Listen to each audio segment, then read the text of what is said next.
Hello mga kababayan, this is Vlog Dubai and welcome to another travel update.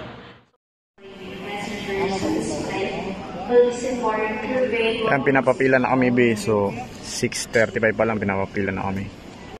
This video is para sa mga kababayan natin na nasa Pinas at magbabiyahe pabalik ng UAE.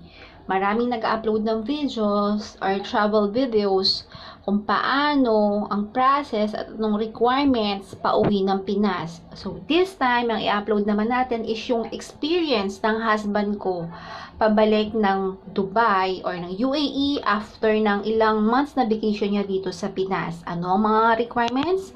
Ano ang naging process? Ano ang dapat nating tandaan para hindi tayo ma-hassle sa biyahe natin at siguradong makakasakay tayo sa flights natin. So, let's start. Panoorin natin to, guys. But, before we start, if you're new in this channel, I hope you will also support me by giving me a like, click subscribe, and click the tiny bell para sa susunod na travel update natin, mano-notify ka.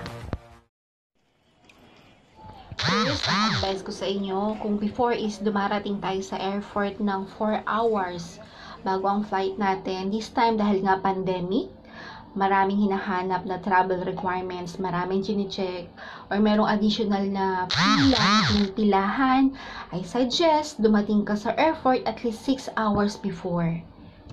23:55 A hanggang 16 counter, 1112 gate, check-in open. Pagpasok pa lang sa airport, hinanap na kagad ng husband ko yung details ng flight niya para alam na din agad niya kung anong gate ang kailangan niyang pasukan after niya sa immigration counter. Although makikita mo rin naman yun mamaya sa boarding ticket mo after ng check-in mo, pero mas maganda na yung mas maaga pa lang alam mo na yung details talaga ng flight mo.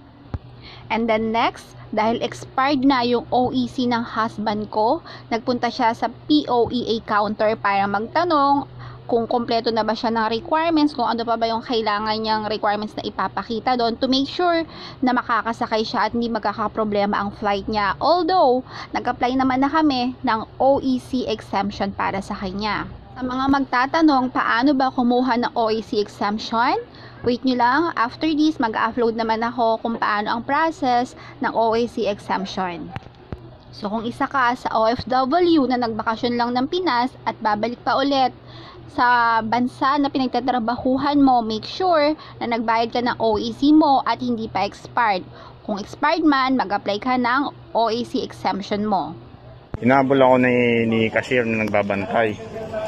Dahil kasi expired na raw yung OEC ko. So, buti na lang nakapag-exemption tayo, mami. So, hinanap niya to.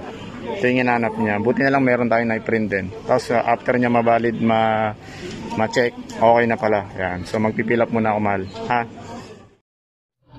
Sa POEA counter, inassist naman siya doon, tinulungan siya, ma-check yung mga requirements niya. Then so far, sabi ng babae is okay naman daw, kompleto naman daw yung requirements niya.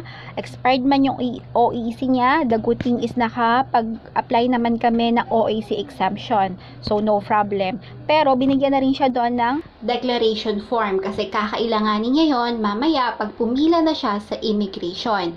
Kung tatanungin niyo ko, para saan yung declaration form na yon, ano ba ibig sabihin, or ano ba ang purpose ng declaration form na yan, eto, basahin natin.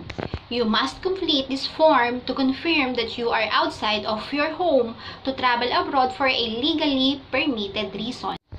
So, yun nga, i-declare mo dito using yung form na yan, nalalabas ka ng bansa dahil magtatrabaho ka abroad with your supporting documents like OEC, like employment contract, or yung may visa ka na nga, babalik ka na lang. Ipapakita sa gate, sa immigration. Ayan. So, pipilapan ko muna. Buti na lang lumapit ako. After niya masagutan yung form na yan, bumalik na siya sa check-in counter para pumila na ng maaga. Bumalik na siya doon sa check-in counter para pumila na ng mas maaga at hintayin magbukas ito. Habang naghihintay na magbukas ang check-in counter, meron nang dumating na nagpapamigay ng departure card. Dati, paglampas mo ng check-in counter, tsaka ka palang makakakuha nito para mag-fill out. But, dahil sa dami ng pipilahan mo ngayon at sa haba ng process ngayon, inuuna nang ipamigay ito habang naghihintay na magbukas sa check-in counter. Departure card to. Ba't parang in-check? Kung saan napilapan? After waiting for so Pasok long, dito na. nag-start na Mga yung basic pila, and then information. ito na kagad yung unang hinanap sa kanya. Sa unang pila na papipilahan sa inyo, hindi pa yan yung check-in nyo ha. Yan pa lang yung pila para ma-check nila kung kumpleto ba yung requirements mo. Like for example, yun nga, yung ticket, yung passport mo, or kung meron kang swab test. And then sa swab test, titignan din nila dyan kung sakto ba sa 70 or pasok ba sa 72 hours yung validity ng iyong swab test. Or else dyan pa lang guys, sorry, hindi ka na nila pasasakayin, problema ka na. Ayan, swab test ko. Ayan ang kailangan dito sa pag-check-in ng early. Ayan. Passport, ticket, swab test. So again, passport, ticket, swab test. Yan ang mga unang hahanapin sa inyo sa unang pila na pipilahan ninyo. After mapresentan, pinalagay lang dito sa may ticket yung yung contact number ko. Ayan, kasi ito na, mag-check-in na. Ayan, dito na. Sa unang pila, after nila ma-check yung passport, ticket at swab test mo, kung okay lahat yon at walang problema, papasulat lang nila sa plain ticket mo, sa printed copy ng plain ticket mo, yung contact number. And then, may itatatak din sila doon. So, I advise, mag-print tayo ng ating plain ticket. Huwag tayo umasa sa nakasave lang sa phone natin. Ayun, pagkatapos po kanina na pumila dun sa visa, Arabic visa, dun sa mga nakalagpas na ako dun, mami. Ayan. Tinatakan nila to. Ayan. So, another tatak siya. Nung una, ito yung tinatakan sa kanila. Ito. Yung una, ito pa. Ayan, ito yung tinatakan. Tapos pinalagyan ako ng number. Tapos pangalawa, dun na sa mga nakadilaw, na chinek nila. Nilagyan na lang ng ano bang tawag dito? Stamp. So siguro nagpapatunay na ano yan. Ayan. So after nyo pumila dun sa may nag-check ng passport, swab test at ticket nyo, ang next step naman, pipila kayo dun sa Arabic reader. Sa Arabic reader na yon, ipapakita nyo yung passport nyo at yung ibang documents nyo kasi i-compare ng Arabic reader kung tama ba yung spelling ng name nyo, yung ibang details nyo kasi dun sa passport natin, meron dong stamp visa natin na merong nakatranslate ng Arabic, right? So dito pa lang sa Pinas, bago ka makalampas ng check-in mismo, dadaan ka muna sa Arabic reader para ma-check niya every details na nakastamp sa visa mo kung correct ba. Kung may mali dun sa data na nandun sa mga requirements mo, mamomroblema sila kasi kailangan mo pabalikin ng Pinas, hindi ka nila papapasukin. Pagdating naman dito sa check-in counter, so bawal na mag-cellphone, kwento ko na lang sa inyo kung ano daw yung kinuha sa kanya. Passport, plane ticket, OEC, negative RT-PCR test. Pagdating naman sa immigration, so bawal din doon mag-record ng video. So, ang kinuha lang daw sa kanya doon is passport niya, returning permit, or yung GDRFA kung papunta ka man ng Dubai. Yun ang kailangan mo for your returning permit.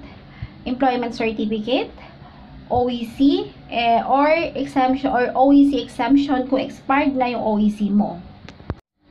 Another thing is your departure card. So, yun lahat ang hahanapin sa'yo pagdating ng immigration. Then, after that, ayan, pumunta na raw siya sa may boarding. Naghihintay na lang siya na pasakayin sila ng eroplano. And pagdating daw Ayan, doon, zone C yung una.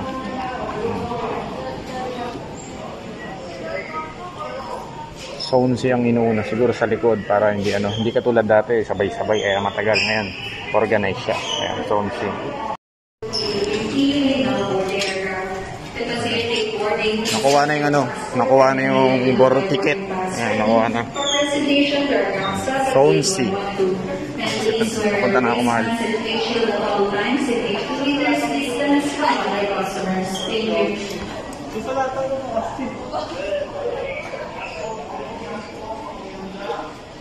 Ako na lang maghati-hati ng video, mami.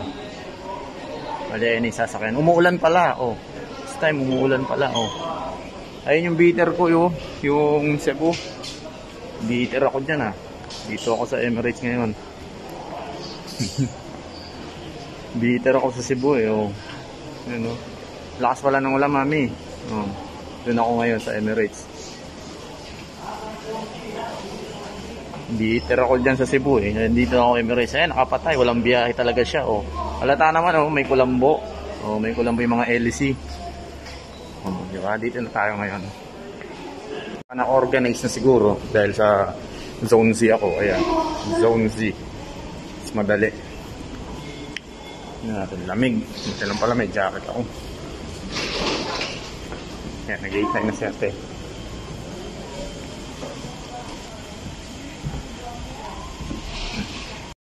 Yan. Dito na tayo sa pinakangusok. Hi. Hello po. Thank you, sir. Thank you, Mr. Durrell. You'll see, we are cross and right. Please know. Thank you. Ang sarap na. Ang dami. Gutom ako. Hello. Yan na. Dito na tayo sa loob. Sino nga business class? Kinuha mo ba ako ng business class? Dito ba ako? Hindi. Malamang to. Dulon-dulo to. Yan mami. Dalawa sana tayo mahal.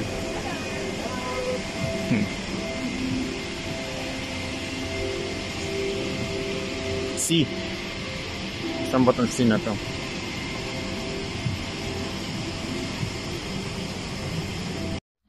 So that's it. Yan po ang process. If you are here in Philippines na nagbakasyon ka lang at babalik ka pa ng UAE or ng Dubai. Yan po ang iyong magiging departure process. Now, sa mga gustong magtanong, paano naman, ano naman nangyari sa kanya pagdating niya na ng UAE? Paano naman yung arrival process niya doon? Comment nyo lang sa baba, sa comment section natin, and gagawan ko po kayo ng another video. So that's it, guys. So that's it, guys, for today. Thank you for watching. But before you go, if you're new in this channel, I hope you will also support me by giving me a like, click subscribe, and don't forget this tiny bell. Bye! Makita tayo sa sunod na video para lagi yung updated. Huwag kalimutan mag-subscribe.